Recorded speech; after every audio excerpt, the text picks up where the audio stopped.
Hi అండి. ఈరోజు పెద్ద చిక్కుడుకాయ ఫ్రై చేసి చూపెడతాను.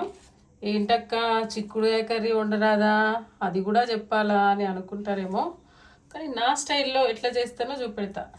ఇట్లా ఒకసారి ట్రై చేస్తే ఎట్లుంటుందో మీరు కూడా కామెంట్ చేయండి, అప్పుడు చెప్పండి. ఇప్పుడు చిక్కుడుకాయని అంతా తీసుకొని ఇలా చుంచుకున్న తర్వాత మంచిగా కడిగి ఇప్పుడు గిన్నెలో వేసుకొని కొద్దిసేపు 2-3 మినిట్స్ ఉడికించుకోవాలి.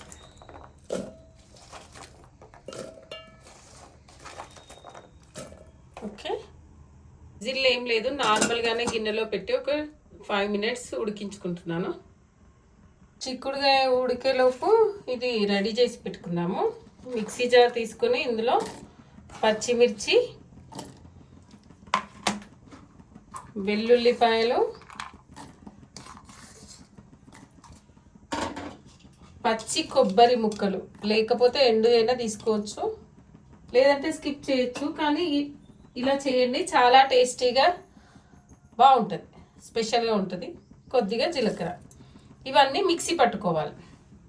ఇందులోనే కొద్దిగా సాల్ట్ వేసి, మళ్ళీ కర్రీలో కూడా వేయాల్సి వస్తుంది, కొద్దిగా సాల్ట్ వేసి, అంటే సాల్ట్ వేస్తే మిక్సీ దంగుతుంది కదా, సో అందుకు కొద్దిగా సాల్ట్ వేసుకొని మిక్సీ పట్టుకోవాలి. ఇప్పుడు ఇలా మిక్సీ పట్టుకోవాలి, కొద్దిగా బరకగానే ఉంటే బాగుంటుంది.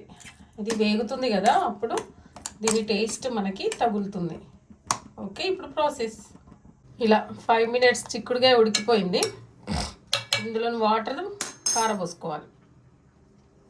ఇప్పుడు స్టవ్ మీద గిన్నె పెట్టి, గిన్నె వేడైన తర్వాత సరిపడా ఒక 2 టేబుల్ స్పూన్ ఆయిల్ వేసుకోవాలి.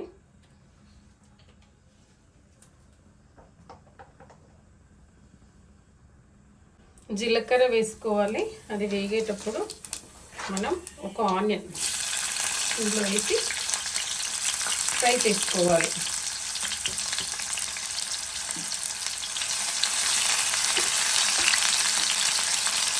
ఆనియన్ ఫ్రై అయినాయి, ఇందులో ఇప్పుడు పసుపు వేసుకోవాలి.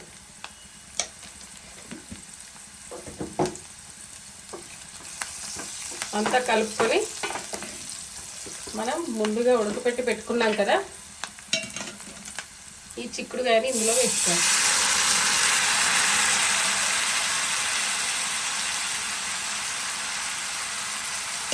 వేసుకొని అంతా కలుపుకొని ఫ్రై చేసుకోవాలి.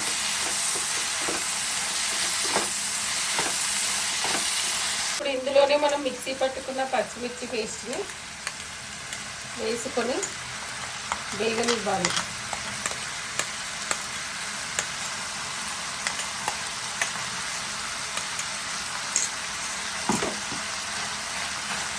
అంతా కలుపుకొని గోలనివ్వాలి. కొద్దిసేపు గోలిన తర్వాతనే మూత పెట్టాలి. ఇప్పుడు ఇందులో రుచికి సరిపడా సాల్ట్ వేసుకోవాలి.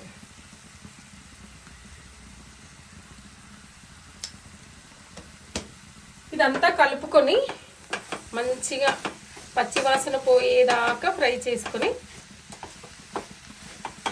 మూత పెట్టకుండా పచ్చివాసన పోయేంత వరకు ఫ్రై చేసుకోవాలి.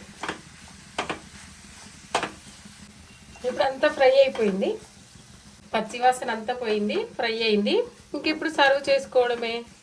చాలా టేస్టీ హెల్దీ చిక్కుడుకాయ కర్రీ ఫ్రై, చిక్కుడుకాయ ఫ్రై రెడీ అయింది. ఎవరైనా కొత్తగా నేర్చుకునే వాళ్ళు ఒకసారి ఇలా ట్రై చేయండి, బాగుంటుంది. నచ్చితే లైక్ చేయండి, షేర్ చేయండి. బాయ్.